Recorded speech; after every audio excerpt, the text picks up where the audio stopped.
Hello guys, my name is Kenneth Kabilangan and I started Usana last April 2012.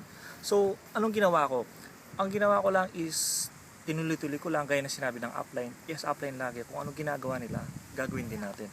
So, ang ginawa ko nun, within 4 months doing the Usana business, nakuha ko yung Silver Director.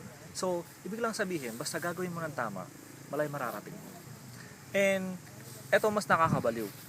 Ginawa ko ng tuloy-tuloy, nakinig lang ako sa mga upline, hindi ako nag-negative, hindi ako nagpa-apekto sa mga tao, sa mga naninira.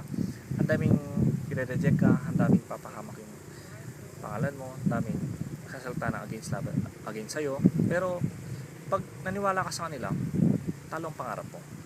Pero kung nagtuloy-tuloy ka, guys, 8 months, ginawa ko lang yung sana.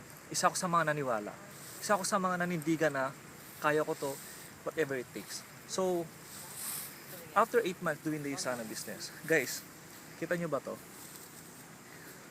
Diba?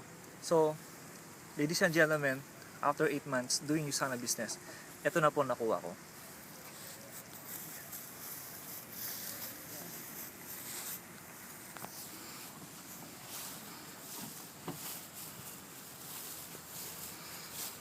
Chevrolet 2013. Chevrolet Cruze. Brand new pa. Grabe, ang bango. So, guys, kung alam niyo yan, kung kami, nakayanan namin, nagkaresulta kami, malamang, kayang-kaya nyo rin. Basta maniwala lang, sumunod lang sa sistema, gagawin mo lahat ng kaya mo, walang negative, siguradong resulta mo. Power. Thank you. Kaya na.